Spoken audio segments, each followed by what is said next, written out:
उसको लेकर इतना परेशान है, तो अभी अरावली जो शील्ड है पूरा नॉर्थ वेस्ट इंडिया का, तो उसमें अभी ऐसा रिलैक्सेशन वो क्या कोई लॉन्ग टर्म और परमानेंट डैमेज नहीं करेगा? अरावली में कोई भी रिलैक्सेशन नहीं दिया गया है। पहली बात, अरावली भारत के 4 राज्यों में है, दिल्ली, हरियाणा, राजस्थान, हरियाणा और गुजरात। टोटल अरावली 39 डिस्ट्रिक्ट्स में है। अरावली की पिटीशन 1985 से चल रही है। इस पिटीशन में चलने के बाद अरावली में माइनिंग के स्ट्रिक्ट नियम होने चाहिए, इसके हम भी पूरी तरीके से समर्थन करते हैं। सुप्रीम कोर्ट ने चारों राज्यों को कहा कि अरावली की सेम डेफिनेशन होनी चाहिए। सेम डेफिनेशन में 100 मीटर को, जो कि 1968 का जो जियोलॉजी का स्टडी है रिचर्ड मॉर्फी, उसके कारण है। कुछ यूट्यूब चैनल ने और कुछ लोगों ने एक कंफ्यूजन खड़ा कर दिया कि 100 मीटर का अर्थ होगा टॉप के 100 मीटर। ऐसा नहीं है। उसका जो बेस स्ट्रक्चर है, जो पर्वत का बेस स्ट्रक्चर है, अगर वो जमीन के अंदर भी 20 मीटर है, वहां से लेके 100 मीटर तक प्रोटेक्शन है। तो जो 100 मीटर का प्रोटेक्शन है, जो लोगों ने कंफ्यूजन करा है कि मतलब ऊपर का 100 मीटर है, नीचे खुदाई कर सकेंगे, वो नहीं है। मैं आपको फिर क्लियर कर रहा हूं। 100 मीटर का अर्थ है टॉप 100 मीटर से बॉटम के अंदर तक जो उसका पूरा फैलाव है। पहाड़ी तो ऐसे होती है, तो उसका बॉटम तो बड़ा होता है, जहां तक उसका बॉटम जाएगा वहां से लेके 100 मीटर तक प्रोटेक्शन है। और अगर एक पहाड़ी और दूसरी पहाड़ी के बीच में 500 मीटर का गैप है, तो वो जमीन भी अरावली रेंज मानी जाएगी। इस डेफिनेशन के आने के बाद 90% से ज्यादा एरिया प्रोटेक्टेड एरिया में आ गया। 90% से ज्यादा।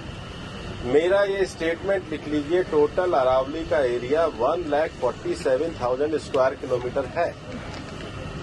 इसके बाद केवल अभी की जो मेरे पास 39 डिस्ट्रिक्ट है, केवल 217 किलोमीटर, मतलब 2% में ही माइनिंग हो सकती है, और वो भी हर तरीके से नहीं हो सकती। उसके लिए भी सुप्रीम कोर्ट ने डायरेक्शन दिया है कि आपने जैसे सारंडा और झारखंड में एक पूरा पहले माइनिंग प्लान बनाया है, वो प्लान तैयार करिए। वो प्लान तैयार करने के बाद भी ICFR जो इंस्टीट्यूशन है उसकी परमिशन होगी, उसके बाद ही परमिशन मिलेगी।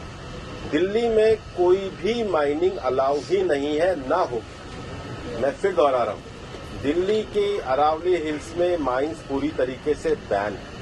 अरावली में लगभग 20 से ज्यादा फॉरेस्ट रिजर्व प्रोटेक्टेड एरिया वो एज इट इज रहेंगे।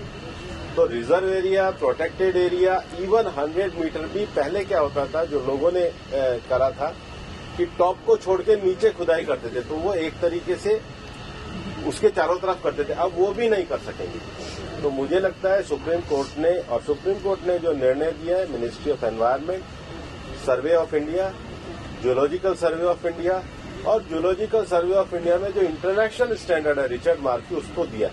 उसके बाद भी मामला सुप्रीम कोर्ट में है। हम पूरी तरीके से सहयोग करने के लिए तैयार हैं। पिछले 2 साल से लगातार स्वयं प्रधानमंत्री जी ने अरावली में वृक्षारोपण किया है।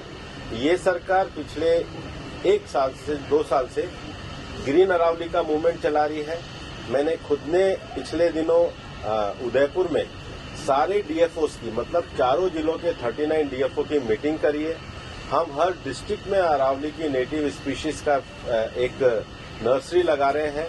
हम ग्रीन अरावली के लिए प्रतिबद्ध हैं। ये एक झूठ फैलाया जा रहा है। और सबसे बड़ी बात है कि ये जो रिपोर्ट है, ये 2006 से राजस्थान में ऑलरेडी लागू है। इसमें कुछ भी एडिशन नहीं किया गया, बल्कि अरावली के टॉप से लेके और जमीन तक, मतलब जमीन से पूरा ऊपर 100 जो स्ट्रक्चर है, वो सारा प्रोटेक्टेड की श्रेणी में आता है। सर, मैं ask you one more question.